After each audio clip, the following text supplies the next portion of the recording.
জয় জগন্নাথ। জগন্নাথ স্বামী নয়ন পথগামী ত্রাহি মা। ভগবান পুরী থেকে 350 কিলোমিটার দূরে এসছেন, বাংলায় ঢুকেছেন। আমরা তাকে স্বাগত করতে, দর্শন করতে এসেছি, সৌভাগ্যের ব্যাপার। তো আজ এই যে পবিত্র ক্ষণ, যেটা অক্ষয় তৃতীয়ার দিন, সেদিন প্রভুর মন্দির উদ্বোধন হয়েছে। ভারতবর্ষের কোণে কোণে হাজার হাজার মন্দির ছড়িয়ে আছে, হচ্ছে, আরও হবে। মানুষের মনের মধ্যে ভক্তির জাগরণ হচ্ছে, মন্দিরও বাড়ছে। ভগবান যাকে যোগ্য মনে করেন তার হাত দিয়ে করিয়ে নেন। তিনি মুখ্যমন্ত্রী হাত দিয়ে একটা ভালো কাজ করে নিয়েছেন।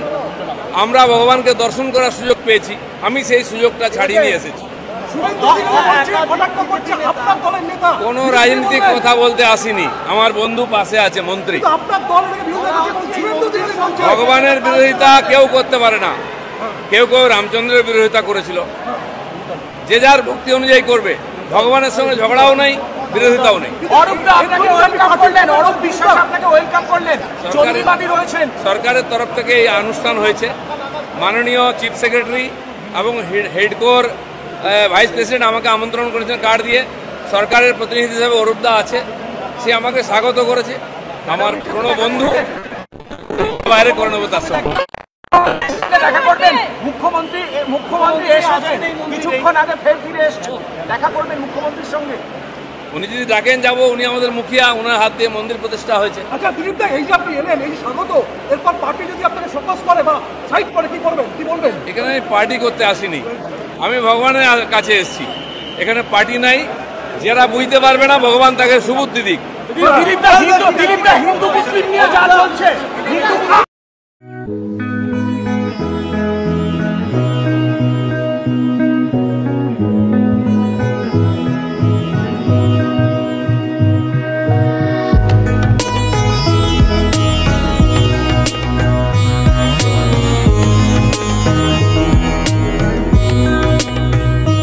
মাত্র 399 টাকা প্রতি গ্রাম সোনার গহনার মজুরি, সাথে ইএমআইয়ের মাধ্যমে সোনার গহনা কেনার সুযোগ।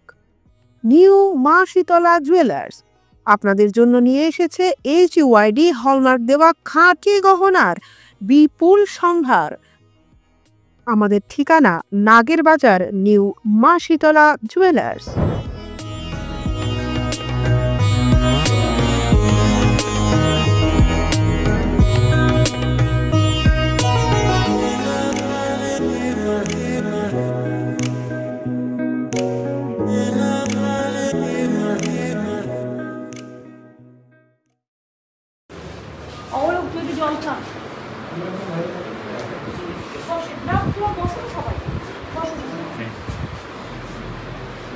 আপনি কখন এসছেন? আর আমি 3 দিন ধরে বসে আছি। আমি যেন আমার 5-7টা মিনিস্টার নিয়ে বসে রেখেছি। আর পরে বসে আছি, ভগবানের কাছে আছি। বাপরে, এই ঝামেলা, কার্পেট তুলে পরিষ্কার। মেঝেটা এত ভালো, মানে একদম পুরো অরিজিনাল কালার, মন্দিরের মন্দিরের কালার। সেই জন্য খুব বড় পরিসর হচ্ছে। আগে 50-100 বছর, 200 বছর লোক বাড়বে। আজকে দেখুন, এদের এখন অ্যানাউন্স করলাম যে কোনো আমাদের দেশের সব মন্দিরগুলো এত ছোট হয়ে গেছে, ঢোকা যায় না। আগে 25 বাড়িয়ে, তারপর আমাকে আমার গেস্ট হাউস ছজন, তারপরে আপনার পুলিশের জন্য একটা ভাবিতে হলো, হেলথের জন্য রাখতে হলো, ফায়ার ব্রিগেডের জন্য। আমাদের চিফ সেক্রেটারির নামটাও লেখা থেকে গেল। এই যে বড় কাজটা আমার হাত দিয়ে হলো কিনা, উনি আমাদের নেমন্তন্ন করেছেন ভগবানের কাছে। হ্যাঁ, নমস্কার। ওনাদের তো সবচেয়ে বেশি পুণ্য কামালেন, আপনি তো পরিশ্রম করলেন খালি। পুণ্য তো ওনাদের, নাম তো ওনাদের আছে। আচ্ছা, কিন্তু আমার ডিএম তো খুব কাজ করছে, ডিএমএসপি এবং ওই যে শ্মশান কাছে ও খুব ডিএমএ নিখোঁজ ডিএম করে দিয়েছে। ঠিক, খুব ভালো, অনেক কাজ। ভগবান আশীর্বাদ করে। বিশ্বদার নাম বলছেন না আপনি, সারাদিন লাইভ চালালো। ওরা হয়তো কখনো আপনাকে ছাড়বে। আমার পুরোনো বন্ধু, যে যাই বলুক, করুক যাই বলুক, বিধানসভায় আমরা আড্ডা মারতাম, স্পিকার আরে এত গরম না, ওই সময় তো এত গরম, মাঝে খাওয়া দিয়ে দিচ্ছে। তারপরে যোগ্য হচ্ছে কি, মানে কালকে আমি 4 ঘন্টা পুড়েছি শুধু আগুনে। ওইগুলো চৌকা ঢুকে বলে এই করে বাপ রে বাপ, আগুনের দিন। না রেস্ট না, এখন আমরা মিটিং করবো। ওই আমাদের নাসিন্দা ওই অব্দি বৃষ্টি হয়েছে ওদিকটা, বুঝলেন তো, এদিকে বৃষ্টি নেই। আমি দেখলাম তো আপনারা বসে আছেন মাথায় কাপড় দিয়ে এই করে রোদ্দুরে, আরে কি হতো? আর আমরা ওখানে ঠান্ডায়। আপনি পুরো লাইভ দেখলেন নাকি? হ্যাঁ, আর দেখবো না, আমাদের চিকিৎসা কোথায় চেমেটা করে দিয়েছে, লেটেস্ট নিউজ দেখে দেখে আসছি আমি। সেটা ঢুকি করেছে। আমিও করেছি। মানে আপনি তো পড়েন কিন্তু তো ও, কি করা যাবে, ভগবান যদি কিছু বলে উল্টো এবার পাল্টা। তোমরা কি একটুখানি যাবে?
পয়লা বৈশাখ মানে নতুন কিছু, আর পয়লা বৈশাখ মানেই নতুন বছরের সূচনা।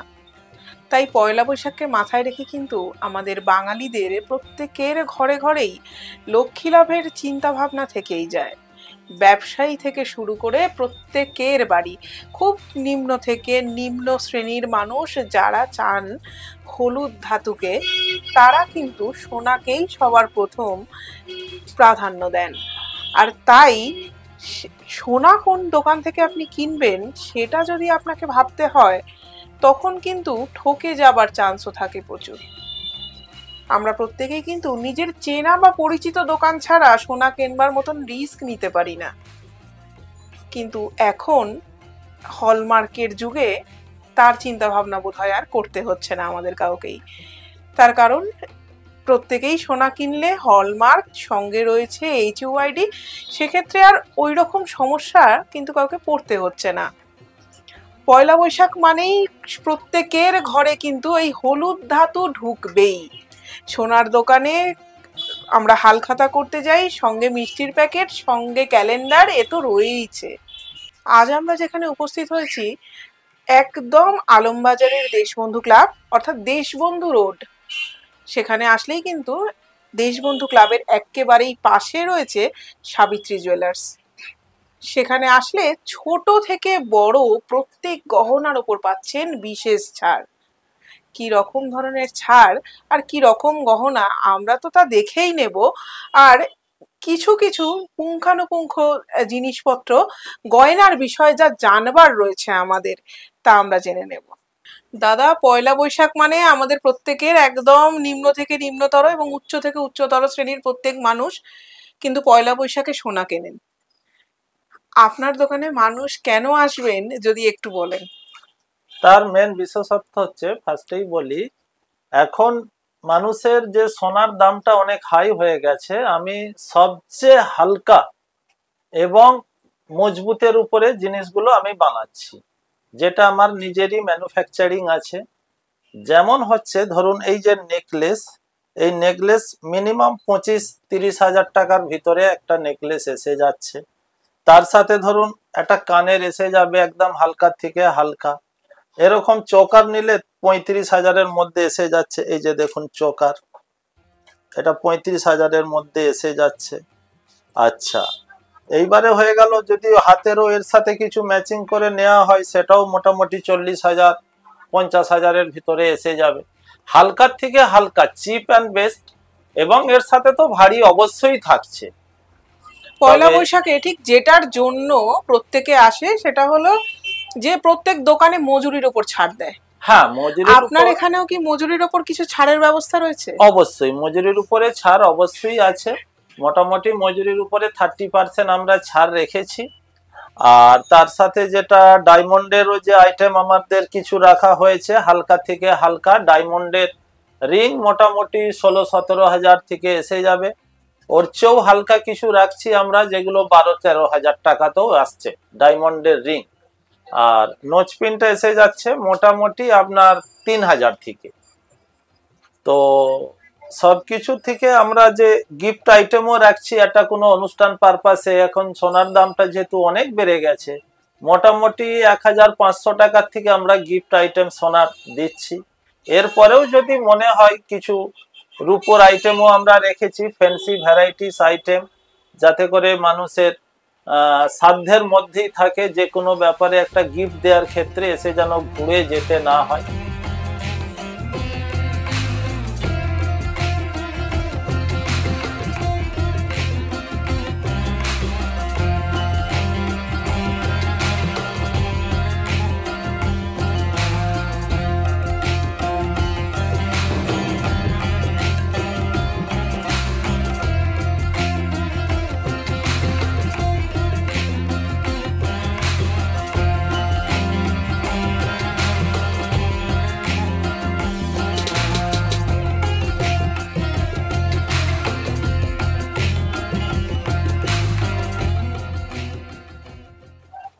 সামনেই রয়েছে আপনার মেয়ের বিয়ে অথবা আপনার ছেলের বিয়ে, দিতে হবে কি বৌমাকে বা নিজের মেয়েকে কিছু গহনা, আর বাজেট একদমই কম। তাহলে কোথায় আসতে হবে বলুন তো? একদম সাবিত্রী জুয়েলার্সে। ঠিকানাটা মনে আছে তো? ঠিক আলমবাজার দেশবন্ধু রোডে। এতক্ষণ ধরে যে এত গোল্ডের গহনা দেখানো হলো, এবং এর আগেও যে দাদা বললেন হীরের গহনার বিষয়ে, আমরা 2 থেকে 3টে গোল্ডের গোল্ড এবং তার সঙ্গে আর কি হীরের যে রিং রয়েছে তার কালেকশন আমরা দেখে নেব। হ্যাঁ, হীরের আংটিতে যদি আমরা যাই, হীরের আংটি মিনিমাম 12-13 হাজার থেকে স্টার্টিং আছে। সাথে ডায়মন্ডের সার্টিফিকেট কার্ড থাকছে। আর সোনার মান তো আছে অবশ্যই, এগুলো ম্যাক্সিমামটাই আমাদের 18 ক্যারেট আছে, হলমার্ক। শুধু তাই নয়, এই যে এত কম মজুরি, 30% ডিসকাউন্ট কিন্তু মুখের কথা নয়। সারা বছর আমরা যারা টাকা জমিয়ে রাখি গোল্ড কেনবার জন্য, তাদের কাছে কিন্তু মজুরিটা বড্ড বেশি ম্যাটার করছে আজকাল। তার কারণ গোল্ডের সঙ্গে সঙ্গে মজুরিও বেড়েছে যথেষ্ট। সেক্ষেত্রে আপনি যদি 30% ডিসকাউন্ট চান আর 30% ডিসকাউন্ট পান, কিরকম হয় বলুন তো? ঠিক অনেকটা টাকাই আপনার গোল্ডে ঢুকে যেতে পারে, ঠিক যে টাকাটা আপনার মজুরিতে কাটতো, তাই নয় কি? তাহলে কিন্তু আপনাকে এই 30% অফ পেতে গেলে আসতে হবে সাবিত্রী জুয়েলার্সে। সোনার সঙ্গেও গিফট পাওয়া যায় সোনা, ভেবেছেন কখনো? একদম তাই। পয়লা বৈশাখে কিন্তু আপনি যদি কিনতে আসেন আপনার পছন্দ মতন গোল্ড, আর তা যদি হয় 10 থেকে 15 গ্রামের উপর, তাহলেই কিন্তু আপনি পাচ্ছেন একটা গোল্ডের গিফট। কি পাচ্ছেন জেনে নিই দাদার কাছ থেকে। আমরা যেটা ক্যালকুলেশন করে দেখেছি, কাস্টমারদের কথা ভেবে 15 গ্রামের সোনার অর্নামেন্টস নিলে তার সাথে আমরা একটা সম্পূর্ণ ফ্রিতে একটা হলমার্ক যুক্ত সোনার আংটি ফ্রি দিচ্ছি, সেটা পোলার আংটি থাকছে। আর ন্যূনতম গিফটের ব্যাপারে আমি আগেও বলেছিলাম, 1500 টাকাতে মাত্র আপনি কিন্তু ন্যূনতম গিফট সোনার আইটেম আপনি পেয়ে যাবেন। তার মধ্যে আবার রয়েছে আপনার 30% ডিসকাউন্ট গোল্ডের মজুরির উপর। এরকম সুযোগ খুব সচরাচর পাওয়া যায় না, তাই না? এখানে যে দেখতে পাচ্ছেন ছোট্ট ছোট্ট কানের দুলগুলো খুব কম ওজনের, যা আপনার চোখ কাড়বেই। এগুলো ঠিক কিরকম দাম থেকে চলে আসে দাদা? 2500 টাকা থেকে শুরু আছে গিফটের জিনিসটা। গিফট আইটেম যারা একদম নিজের কাছের লোক অথচ বাজেট বড্ড কম, সেটা কানের 2500 থেকে পাওয়া যায়। এইরকম ধরনের কানের দুল এর থেকে একটু ছোট বা এই রকম ধরনের কিন্তু পেয়ে যাবেন, তা 2500 টাকা থেকে মাত্র শুরু। এতক্ষণ তো চলছিল আমাদের কানের দুল গেল এবং হার গেল, সবকিছু গেল। মাঝখানে কিন্তু চুড়িটা বাদ পড়ে গেছে। আচ্ছা আসি, বিয়েতে কিন্তু আমাদের হাত খালি রাখলে তো চলবে না, শাঁখা পলার সঙ্গে কিন্তু চাই মানানসই গহনা। আর মানানসই যদি হাতের গহনা চাই, তাহলে কিন্তু ঠিকঠাক পছন্দ মতন জিনিস আপনাকে বা আমাকে পেতেই হবে। আর তা পেতে গেলে কিন্তু আসতে হবে একদম দেশবন্ধু রোডের সামনে সাবিত্রী জুয়েলার্সে। দাদা, এই যে চুড়িগুলো রয়েছে, এই যে বালা কঙ্কন, এগুলো কিরকম গ্রামের মধ্যে আসছে আর কিরকম প্রাইস? এগুলো মোটামুটি আমার 12 গ্রাম 11 গ্রাম থেকে শুরু আছে একটা। আর জোড়াতে আসতে গেলে মোটামুটি 16 গ্রাম পর্যন্ত আমরা জোড়া রাখছি। আচ্ছা, বালা খুব হালকা ওয়েটের উপর পাওয়া যাচ্ছে। হ্যাঁ হ্যাঁ। তো ঠিক খুব কম কত গ্রামের উপর কিনলে বালা আর কি এক জোড়া হবে? একদম হালকার মধ্যে হলেও 14 গ্রামে এক জোড়া এসে যাচ্ছে। গ্রাম বললে তো হবে না, মোটামুটি এসে যাচ্ছে 1 লাখ টাকার আশপাশ। 1 লাখ টাকার আশপাশ এক জোড়া বালা এসে যাচ্ছে। আগে যাদের বাজেট ছিল 1 লাখ টাকার মধ্যেই সবটা, আজকের দিনে গোল্ডের প্রাইস বাড়াতে সেটা না সম্ভব হলেও 1 লাখ টাকায় এক জোড়া বালা, এটাও কিন্তু ভাবতে একটু অবাকই হতে হচ্ছে। তার কারণ কিন্তু গোল্ডের দাম যেভাবে বেড়েছে, তাতে করে 1 লাখ টাকায় এক জোড়া বালা হয় না। কিন্তু আমাদের মতন যারা মধ্যবিত্ত, তাদের কিন্তু চাহিদা তো থাকেই, আর ইচ্ছে তো তার উপর রয়েছে। সেক্ষেত্রে কিন্তু এখানে আসলে কিন্তু আপনি একদম কমের ওপর এরকম বালা থেকে শুরু করে এর থেকে আর একটু হাই রেঞ্জে আপনি যদি উঠতে পারেন, তাহলে কঙ্কন চূড় যাবতীয় পেয়ে যাবেন। এই রকম ধরনের ডিজাইনগুলো যেগুলো আপনার চোখ কাটছে, তা সবটাই পাবেন সাবিত্রী জুয়েলার্সে।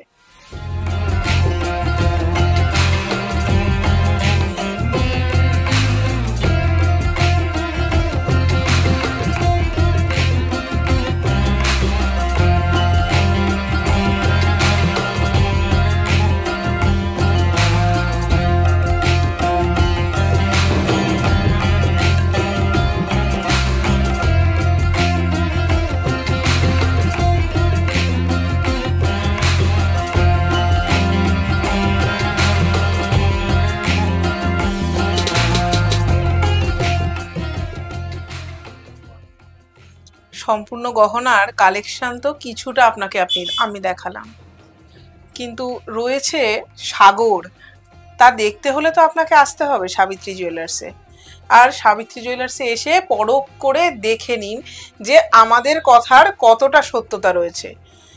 যা অফার আপনাকে বললাম, অর্থাৎ 30% মজুরির উপর ডিসকাউন্ট, আর 1500 টাকায় ন্যূনতম আপনি সোনার গহনা, যা আপনি গিফট আইটেমের মধ্যে পাচ্ছেন, এর থেকে কম বোধ হয় আর কোথাও আপনি পাবেন না।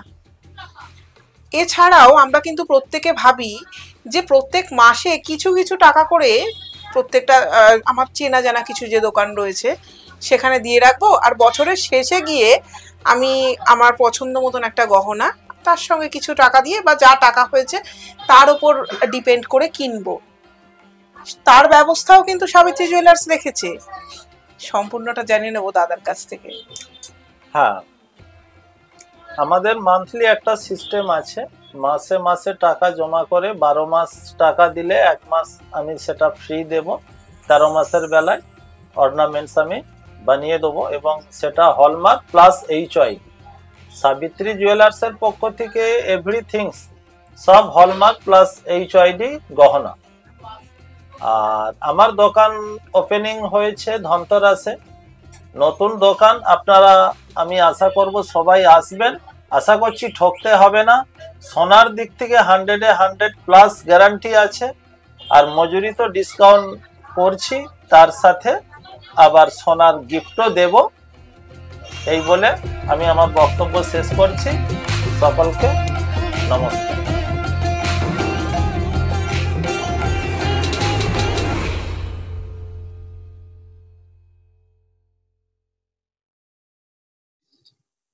আজ বুধবার অক্ষয় তৃতীয়ার শুভ লগ্নে দুপুরবেলা আড়িয়াদহ 9 নম্বর ওয়ার্ডের একটি মন্দির উদ্বোধনে যাওয়ার সময় সাংসদ সৌগত রায়ের হঠাৎই মাথা ঘুরে যায়। ওনার সিকিউরিটি যথাক্রমে বাপন ও কুলদীপ, কামারহাটি পৌরসভার পৌরপ্রধান গোপাল সাহার সহায়তায় বেলঘরিয়ার একটি বেসরকারি হাসপাতালে ভর্তি করান। পেসমেকারের সফল প্রতিস্থাপন হয় সেখানেই। ইনফেকশনের ভয় আছে, এখন ওনাকে একটু আলাদা ছেড়ে দিতে হবে। উনি একদম ঠিক আছেন, উনি ভিডিও করেছেন, ইনফেকশনের ভয় আছে, কালকে এখন দেওয়া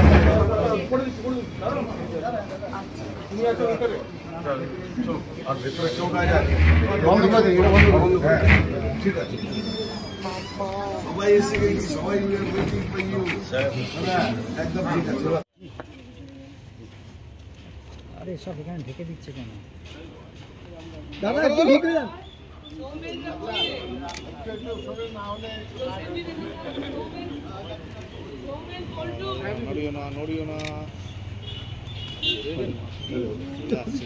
তোমার মেরে না আমাকে না।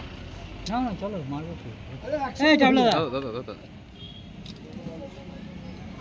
নমস্কার। আজ মে দিবসের প্রাক্কালে সর্বভারতীয় তৃণমূল কংগ্রেসের হয়ে দলীয় পতাকা উত্তোলন করছেন প্রাক্তন মন্ত্রী এবং বর্ষিয়ান নেতা শ্রী মনীশ গুপ্ত মহাশয়। বন্দে মাতরম, বন্দে মাতরম, বন্দে মাতরম। এবারে সর্বভারতীয় আইএনটিটিউসির সভানেত্রী সাংসদ শ্রীমতী দোলা সেন আইএনটিটিউসির পতাকা উত্তোলন করছেন। দোলা দিয়ে একটু ঘুরে। বন্দে মাতরম, বন্দে মাতরম, বন্দে মাতরম। এবারে ন্যাশনাল ফ্ল্যাগ শহীদ খোলেনি, বেদিতে মাল্যদান করছেন ফ্ল্যাগটা তো খোলেইনি। বর্ষিয়ান তৃণমূল নেতা জয়প্রকাশ। ন্যাশনাল ফ্ল্যাগটা খোলেনি ঠিক করে, ওটা খুলতে বলো। এই ফ্ল্যাগটা খোলো, ওটা খোলেনি। ন্যাশনাল ফ্ল্যাগটা খোলেনি ঠিক করে। শহীদের রক্ত, শহীদের রক্ত, শহীদের রক্ত। এবারে এদিকে ঘুরে শহীদ বেদিতে মাল্যদান করবেন। প্রণাম করে নাও। হ্যাঁ প্রণাম করে নাও। এবারে শহীদ বেদিতে মাল্যদান করবেন তৃণমূল কংগ্রেসের বর্ষিয়ান নেতা অলোক দাস মহাশয়। শহীদের রক্ত অমর শহীদ তোমাদের আমরা ভুলছি না, ভুলবো না। এবারে শহীদ বেদিতে মাল্যদান করবেন মনীশ গুপ্ত মহাশয়। শহীদের রক্ত, শহীদের রক্ত, শহীদের রক্ত। এবারে শহীদ বেদিতে মাল্যদান করছেন আইএনটিটিউসির সর্বভারতীয় নেত্রী দোলা সেন মহাশয়। শহীদ তোমায় আমরা ভুলছি না, ভুলবো না। শহীদের রক্ত, শহীদের রক্ত। এবারে শহীদ বেদিতে মাল্যদান করবেন শ্রীমতী অপরূপা পোদ্দার। শহীদ তোমায় আমরা ভুলছি না, ভুলবো না। শহীদের রক্ত, শহীদের রক্ত।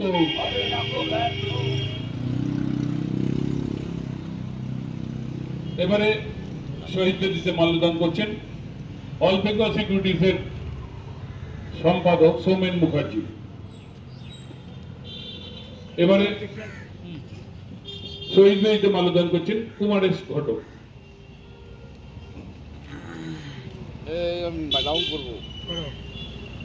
শহীদ বেদিতে মাল্যদান করছেন অভিজিৎ ঘোষাল। এবারে শহীদ বেদিতে মাল্যদান করছেন ফরিদ খান মহাশয়।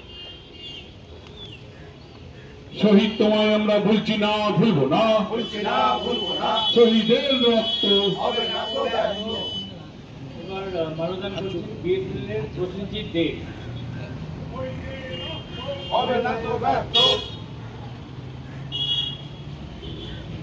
এবারে শহীদ বেদিতে মাল্যদান করছেন মোহাম্মদ ইস্তাম্বুলকর। শহীদের রক্ত শহীদ তোমায় আমরা ভুলছি না, ভুলবো না। এবার শহীদ বেদিতে মাল্যদান করছেন শাশ্বত প্রামাণিক। শহীদ বেদিতে মাল্যদান করছেন মঞ্জুরুল মোল্লা। শহীদের রক্ত শহীদের রক্ত শবীর মজুমদার। এবার শহীদ বেদিতে মাল্যদান করছেন সুবীর মজুমদার। শহীদ তোমায় আমরা ভুলছি না, ভুলবো না, ভুলছি না, ভুলবো না। শহীদ তোমায় আমরা ভুলছি না, ভুলবো না, ভুলছি না, ভুলবো না। এবারে আপনাদের সামনে যারা আছেন তারা শহীদ বেদিতে পুষ্পার্ঘ্য দিতে চাইলে দিতে পারেন। এবারে সকলে একসঙ্গে সাহায্য করে একটু শ্রদ্ধা হোক না, একটা ছবি করি। এবারে আমি সর্বভারতীয় তৃণমূল আইএনটিটিউসি সভানেত্রী দোলা সেনকে দু চার কথা বলার জন্য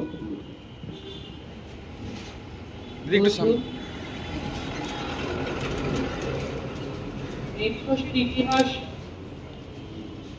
আমরা হয়তো অনেকেই জানি।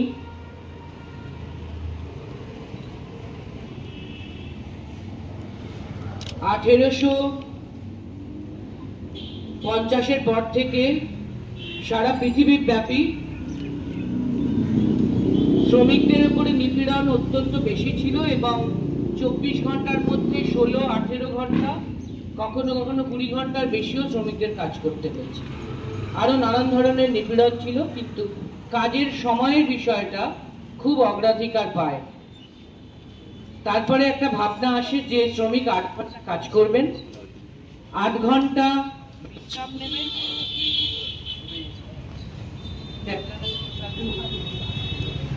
8 ঘন্টা বিশ্রাম নেবেন এবং 8 ঘন্টা তার বিনোদন, মানে তিনি পরিবারকে সময় দেবেন, তিনি প্রয়োজনে খেলবেন ইত্যাদি, এরকম একটা ভাবনার কথা আসে।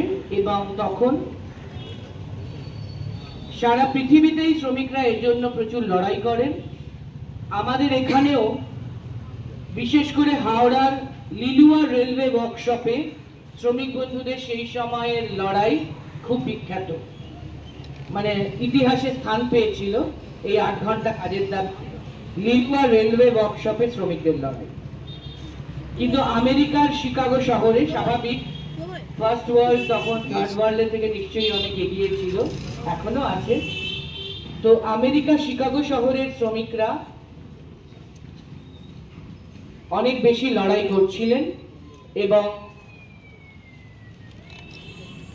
অনেক লড়াইয়ের পর 8 ঘন্টা কাজের দাবি হিসেবে নয়, আইন হিসেবে স্বীকৃতি পায়, কিন্তু তার জন্য দাম দিতে হয়। তাদের স্মরণেই 1 মে আন্তর্জাতিক শ্রমিক দিবস বা শহীদ দিবসও বটে। যে 5 জন শ্রমিক শহীদ, আমেরিকার শ্রমিক শহীদ, যাদের জীবনের বিনিময়ে এই 8 ঘন্টা কাজের অধিকার আইনি স্বীকৃতি পায়, তারা হচ্ছে August Spies, George Engel, Louis Lingg, Adolph Fischer এবং এআর পার্সন্স। তাদেরকে আমরা আজকে 2025-এর 1 মে শ্রদ্ধার সঙ্গে স্মরণ করছি, শ্রদ্ধা জানাচ্ছি, প্রণাম জানাচ্ছি। আমরা কৃতজ্ঞ আমাদের প্রিয় মুখ্যমন্ত্রী এবং আমাদের সর্বভারতীয় সভানেত্রী মমতা বন্দ্যোপাধ্যায়ের কাছে, কারণ 2010 সালে আমাদের দল যেরকম 1998 সালে তৈরি হয়েছে, সেরকম 1998 থেকেই আমাদের ট্রেড ইউনিয়নও তৈরি হয়েছে, আইএনটিটিউসি, যার সভাপতি ছিলেন সম্মানীয় শোভনদেব চট্টোপাধ্যায়।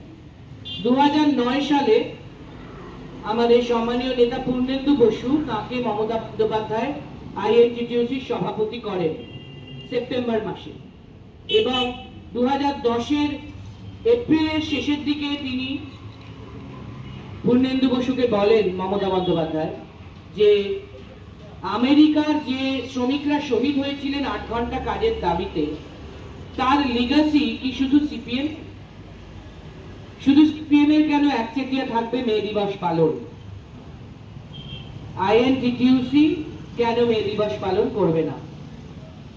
মমতা বন্দ্যোপাধ্যায়ের নির্দেশে পূর্ণেন্দু বসু রাজ্য আইএনটিটিইউসির সভাপতি হিসেবে 2010 সালের 1 মে প্রথম, আমাদের এখনো মনে আছে, সুবোধ মল্লিক স্কোয়ার থেকে ধর্মতলা একটি মিছিল এবং ধর্মতলা তারপরে একটি মিটিং করেছিল।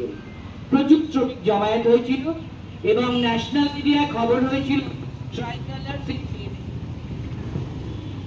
ট্রাইকালার্স ইন মেডে, এই খবরটা হয়েছিল ন্যাশনাল মিডিয়ায়।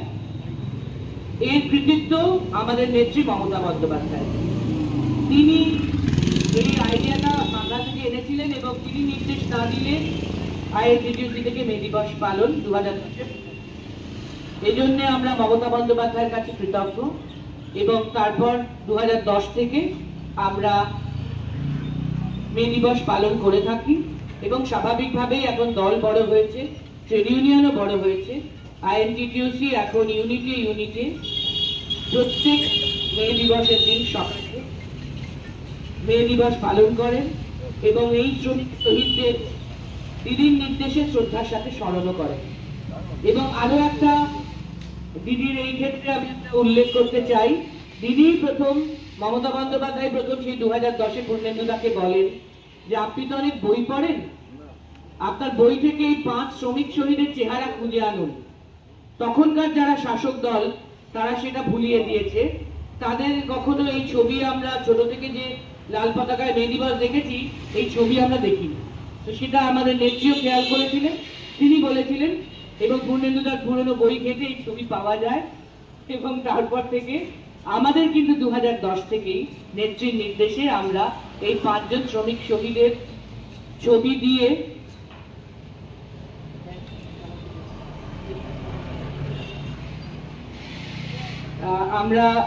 এই 5 জনের ছবি দিয়ে আমরা এই মে দিবস পালন করি। আইএনটিটিইউসিও এখন ইউনিটে সারা রাজ্যে, জেলায় এলাকায় এই মে দিবস পালন করেন।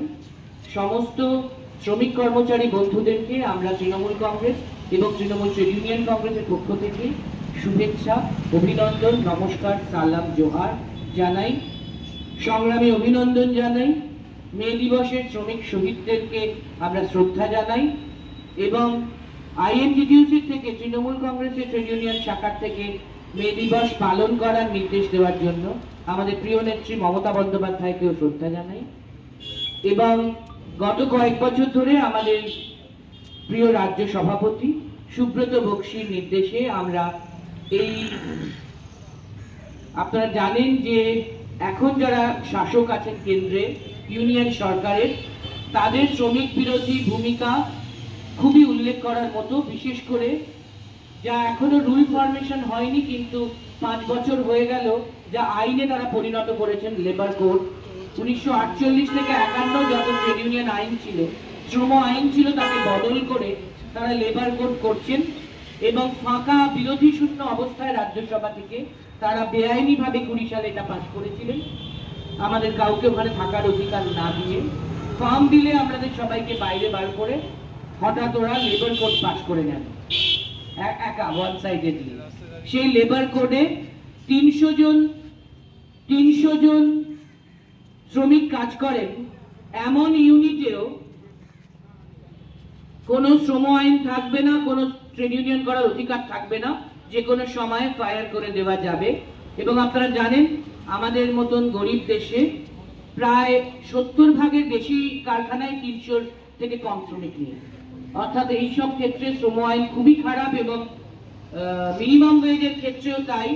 এখন ইউনিয়ন সরকারের যে সেন্ট্রাল মিনিমাম ওয়েজ তা প্রায় 1000 টাকার কাছাকাছি পার ডে পার ওয়ার্কার, কিন্তু ওনারা লেবার কোডে লিখেছেন মহামহিম মোদী বাবুদের কেন্দ্রীয় সরকার যে এটা 178 টাকার নিচে দেওয়া যাবে না, অর্থাৎ আজ যে 900 টাকা পায় কাল সে 200 টাকাও পেতে পারে, সেই প্রভিশন লেবার কোডে আছে।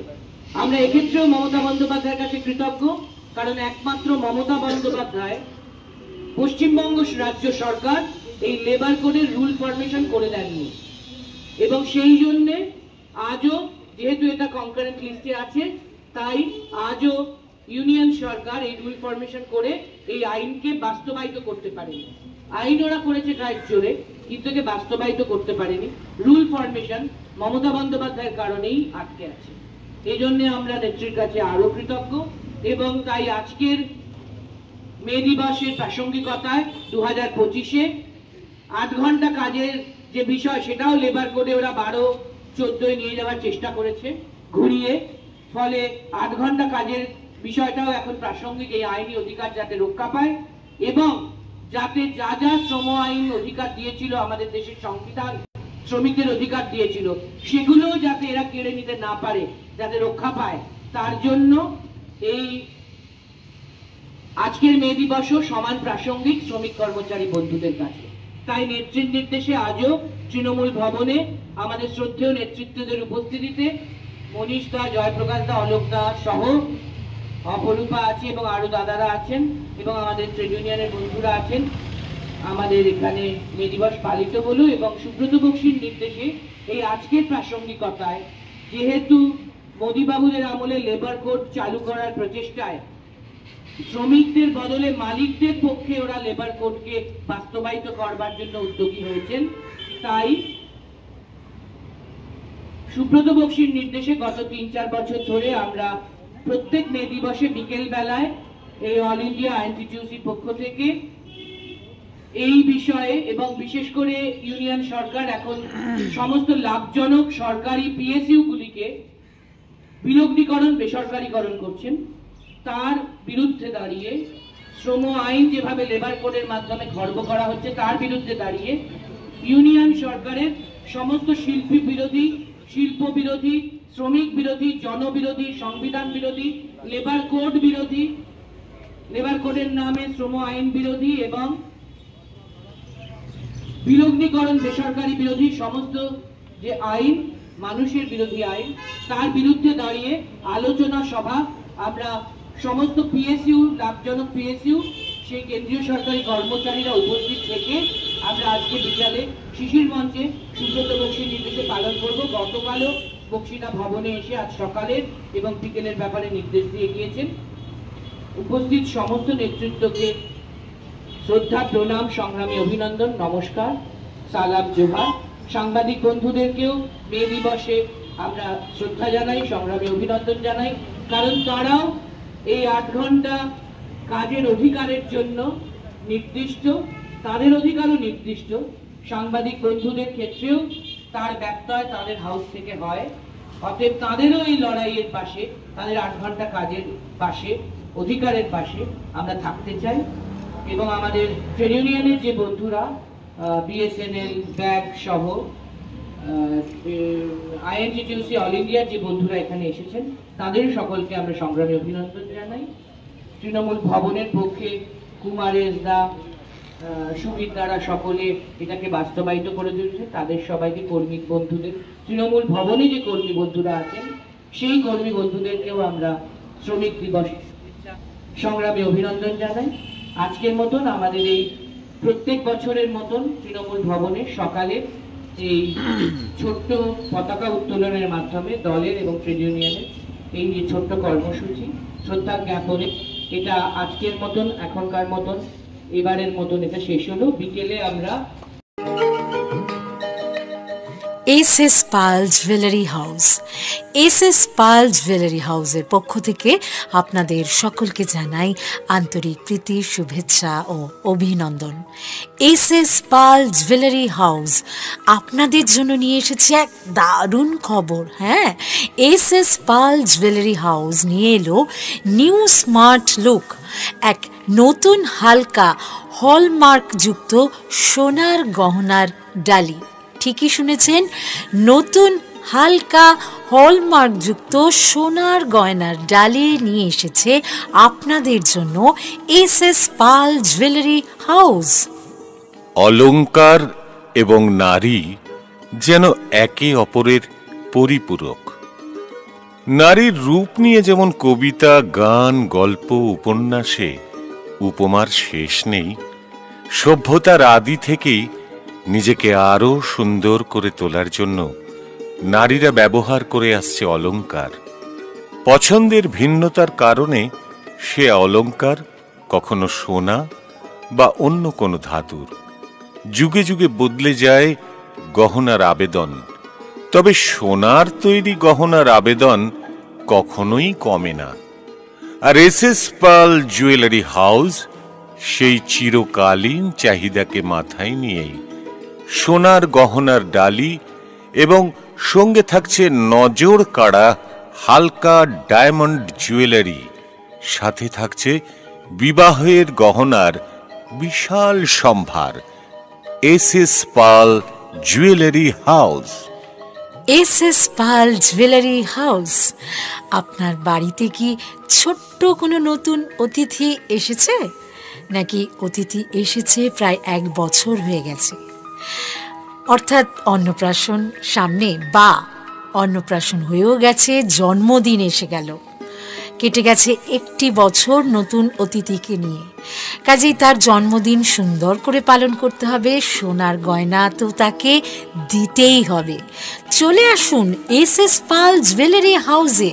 হ্যাঁ, এসএস পাল জুয়েলারি হাউস নিয়ে এলো বিবাহ, অন্নপ্রাশন, জন্মদিন এই সমস্ত রকম উৎসবে সুন্দর করে আপনার অতিথিদেরকে সাজিয়ে তোলার জন্য সেলিব্রেশন গিফটের বিপুল সম্ভার। হ্যাঁ, এসএস পাল জুয়েলারি হাউস নিয়ে এলো হলমার্ক যুক্ত গহনা, যার মূল্য 2000 টাকা থেকে শুরু, এবং হলমার্ক যুক্ত ডায়মন্ড জুয়েলারি 3000 টাকা থেকে শুরু।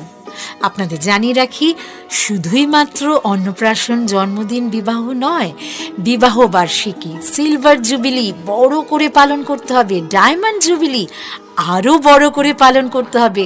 এই সব অনুষ্ঠানের জন্য সেলিব্রেশন গিফটের সম্ভার রয়েছে এসএস পাল জুয়েলারি হাউসে। চলে আসুন এসএস পাল জুয়েলারি হাউসে। তুই সাইডে চলে গেলি বলে মাইকটা বুঝতে হবে, দেখ তো এই মাঝখানে থাকবে কিনা। এই পাশে দাও না, এখানে ঠিক আছে সব বুঝিস একদম। দিলীপদা, প্রথম প্রশ্ন সেরেছে, শুরু করছি। আপনি বলুন, প্রশ্ন করে নিচ্ছ, আপনি বলুন। বলে দিচ্ছি। জয় জগন্নাথ। গতকাল দীঘায় জগন্নাথ মন্দির উদ্বোধন হয়েছে, আমরাও তার দর্শনের সুযোগ পেয়েছি। এই ঘটনাকে নিয়ে বহু রকম তর্ক বিতর্ক শুরু হয়ে গেছে। ভগবানকে তর্কের উপরেই রাখা উচিত, কিন্তু অভ্যাসবশত অনেকে বিতর্ক শুরু করেছেন। এবং মজার ব্যাপার, আমি কেন ভগবানের কাছে এসেছি তাতে অনেকের কষ্ট হয়েছে। আমি ছোটবেলা থেকে ভগবানের মন্দিরে যাই, আমি দেখি না কে মন্দির তৈরি করেছে, আমি ভগবানকেই দেখি। আর এটা আমরা জানি যে মন্দির যেই তৈরি করুক ভগবান সবার হয়। কালীঘাটের মন্দির তৈরি করেছে কেউ জানে না, বা তারকেশ্বরের মন্দির কে তৈরি করেছে আমরা জানি না, কিন্তু ভগবানকে দর্শন করতে যাই তখন ভুলে যাই। রাম মন্দির কে তৈরি করেছে সেটাও লোকে ভুলে যাবে, কিন্তু রামকে মনে রাখবে। আমি এসেছি। পশ্চিমবাংলায় সব কিছু তো রাজনীতি হয়, হয়েওছে, কিন্তু আমার খুব মজা লাগছে। আমার পার্টির কিছু লোক খুব কষ্ট পেয়েছে, যে পার্টির কর্মীরা কষ্ট পেয়েছেন, হতাশায় ভুগছেন, কেউ কেউ ভাবছে সুসাইড করবে কিনা। আমি বলছি, বিজেপি করতে গেলে হতাশায় ভুগবেন না, চোখের জল ফেলবেন না, কারণ আমরা পার্টি দাঁড় করিয়েছি রক্ত দিয়ে আর ঘাম দিয়ে। যেন বিজেপির কর্মীরা পেছনে তাকায় না, ভয় পায় না, সন্দেহ করে না।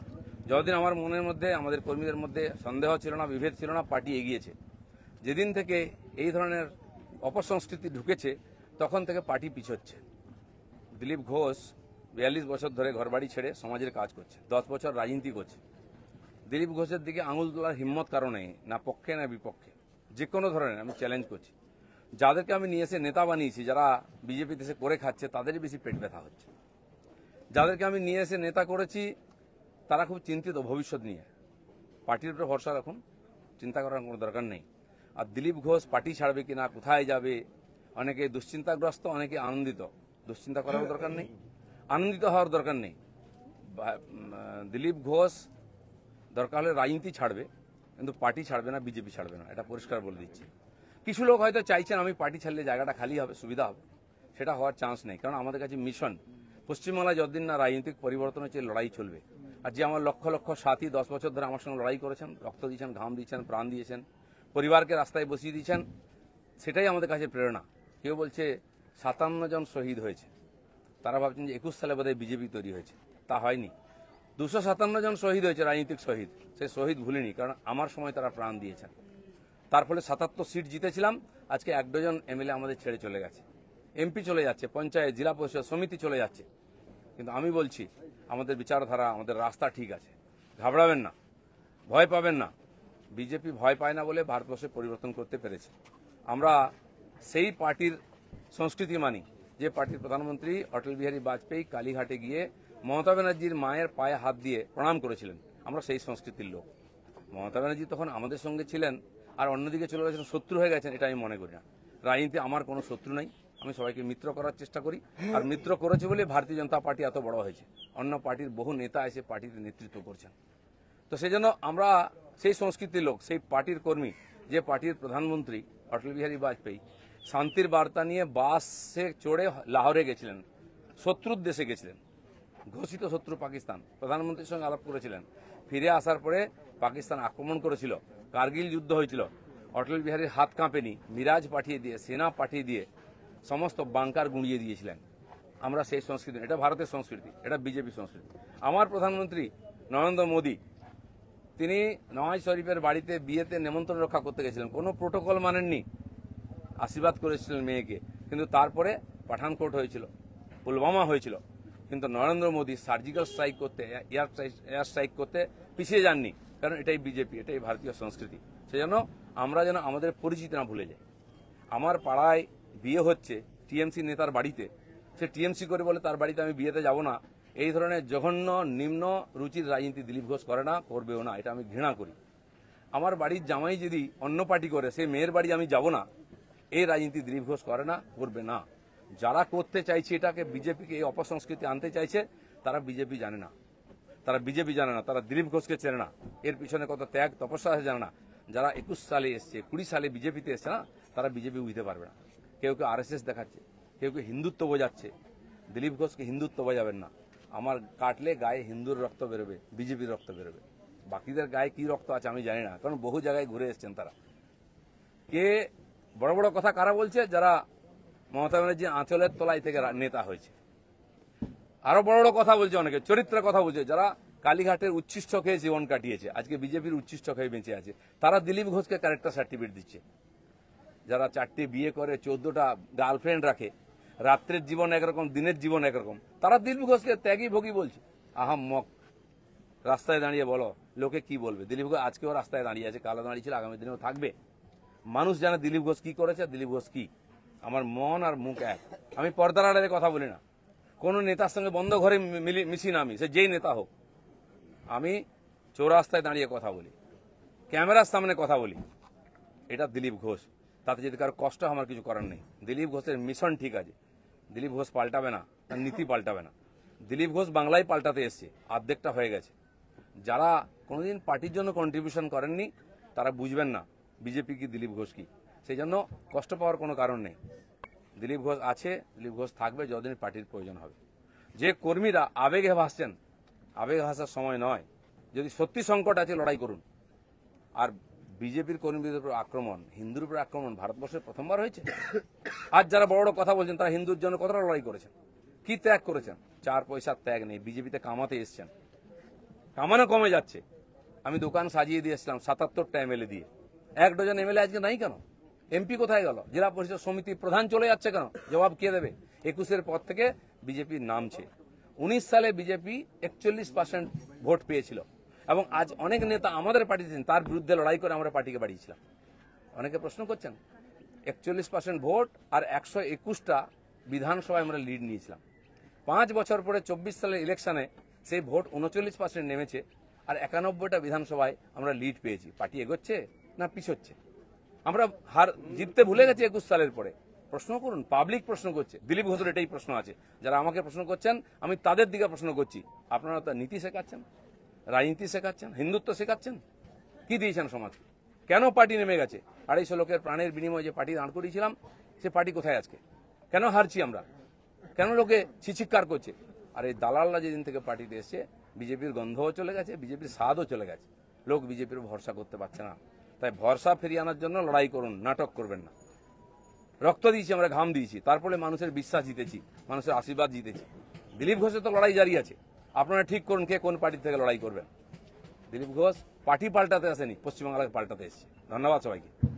মমতা ব্যানার্জি জিন্দাবাদ, জিন্দাবাদ, জিন্দাবাদ। বাংলার মুক্তিযুদ্ধ মমতা ব্যানার্জি জিন্দাবাদ, জিন্দাবাদ, জিন্দাবাদ। মমতা ব্যানার্জির নেতৃত্বে আমাদের সংগ্রাম চলছে চলবে। মমতা ব্যানার্জি জিন্দাবাদ, জিন্দাবাদ, জিন্দাবাদ। দিলীপ ঘোষকে স্বাগতম, স্বাগতম, স্বাগতম। তৃণমূল কংগ্রেসে দিলীপ ঘোষকে স্বাগতম, স্বাগতম, স্বাগতম। দিলীপ ঘোষ স্বাগতম, স্বাগতম, স্বাগতম। তৃণমূল কংগ্রেসে দিলীপ ঘোষকে স্বাগতম, স্বাগতম, স্বাগতম। মমতা ব্যানার্জি জিন্দাবাদ, জিন্দাবাদ, জিন্দাবাদ। মমতা ব্যানার্জির নেতৃত্বে আমাদের সংগ্রাম চলছে চলবে। মমতা ব্যানার্জি জিন্দাবাদ, জিন্দাবাদ, জিন্দাবাদ। বাংলার মুক্তি সূর্য মমতা বন্দ্যোপাধ্যায় জিন্দাবাদ, জিন্দাবাদ, জিন্দাবাদ। মমতা বন্দ্যোপাধ্যায়ের নেতৃত্বে আমাদের সংগ্রাম চলছে চলবে। দিলীপ ঘোষ স্বাগতম, স্বাগতম, স্বাগতম। তৃণমূল কংগ্রেসের দিলীপ ঘোষ স্বাগতম, স্বাগতম, স্বাগতম। আয়োজন করেছেন এত অর্থব্যয় করে আমরা সবাই চলে যাচ্ছি খাওয়ার জন্য, প্রসাদকে আমরা পাই না। দেখুন, কার্তিক মহারাজ তিনি ওই কাঁথির সভা থেকে বলছেন যে আমরা এত সভা করেছি, আপনারা সবাই খেতে চলে যাচ্ছেন, আমাদের কথা শুনছেন না। মুসলমানদের কাছ থেকে শিক্ষা নিন, একটা মাস তারা উপবাসে থাকেন না খেয়ে। এই কথাটা ভাবুন, যদি তৃণমূলের কারুর মুখ থেকে বেরোতো, এই হিন্দুত্ব আর সনাতনীর নামে এরা কি কুরুচিকর আক্রমণটা করত। কার্তিক মহারাজ হিন্দুত্বের ধ্বজাধারী বলছেন মুসলমানদের কাছ থেকে শিক্ষা নিন।